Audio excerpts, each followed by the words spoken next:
In this video, we're going to show you how to bleed the brakes on your Hyundai Elantra. I want to go ahead and start by cleaning off the perimeter of the reservoir itself, getting rid of any dust and debris.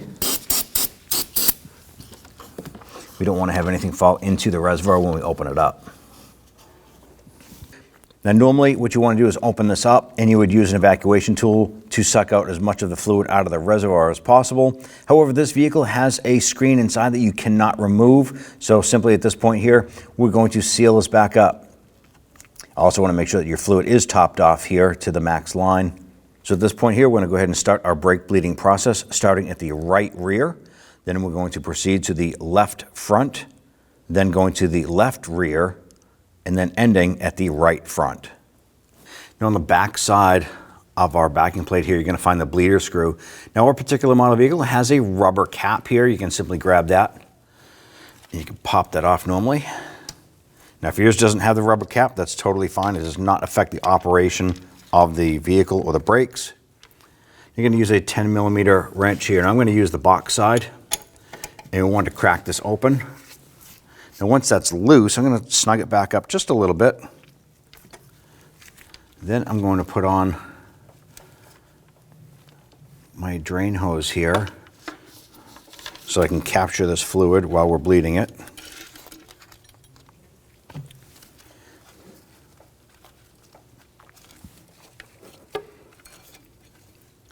Now we have someone inside the vehicle, and what they're going to do is when I give them the okay, they're going to go ahead and pump up the brakes 3 to 4 times and hold the pressure.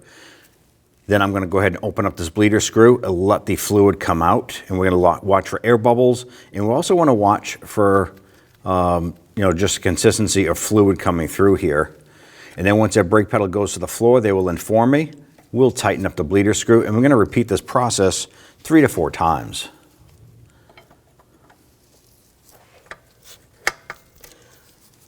Okay, pump it up.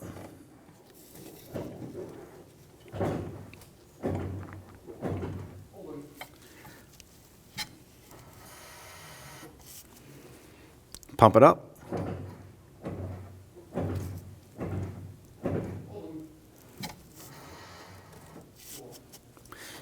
Pump it up.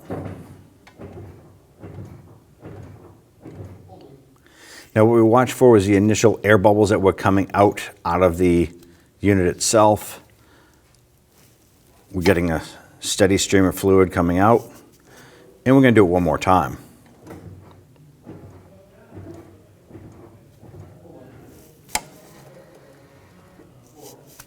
Okay, close that up.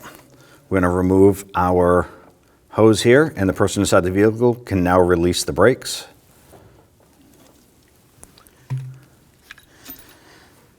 Now we do recommend at this point here, if you have some spray solvent, to go ahead and clean up any residual brake fluid. So you can go ahead and wipe that up. If you happen to have that rubber cap, feel free to install that now. Now let's move to the left front wheel.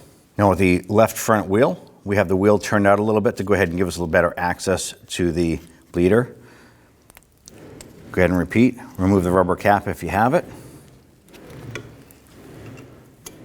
Put your wrench on there, just crack it free.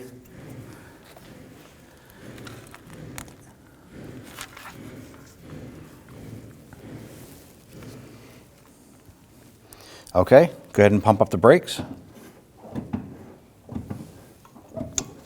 I'm going to watch for any air bubbles coming out. There's a little foamy there, which is indication of air on the line there. Go ahead, pump it up.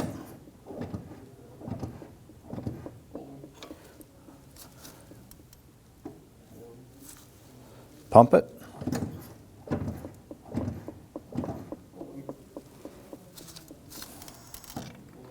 And we're going to do one more.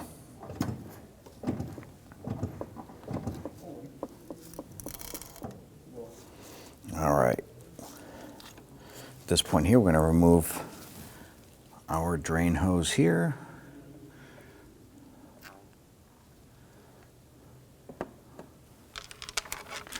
I'm going to spray this down a little bit of solvent.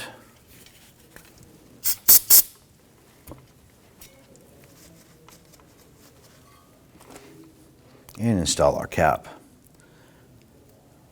Next thing we want to do is we're going to go underneath the hood and we're going to top off the brake fluid. We never want that master cylinder to run low, so we're going to top that off. Then we're going to proceed to the left rear and then end with the right front.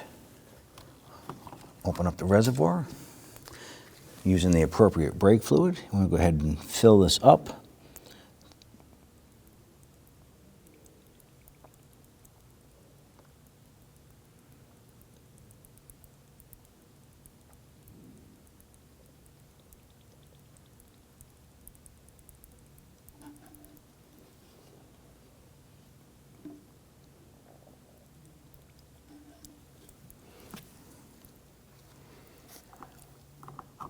I'm going to install the cap.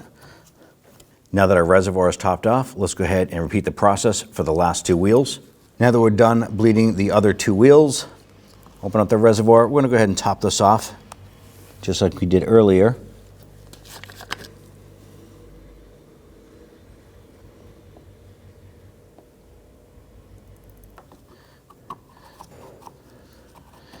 Now you want to go ahead and hop into the vehicle, pump up the brakes, make sure the brake pedal feels nice and solid. For any reason, if it still feels squishy, you want to go ahead and repeat the brake bleeding process one more time.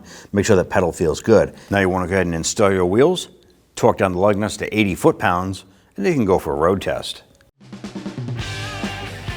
When only the best will do, demand TRQ. The only company that lets you view before you do. TRQ is committed to offering the highest quality aftermarket auto parts that are engineered for peace of mind. Thanks for using and viewing with TRQ.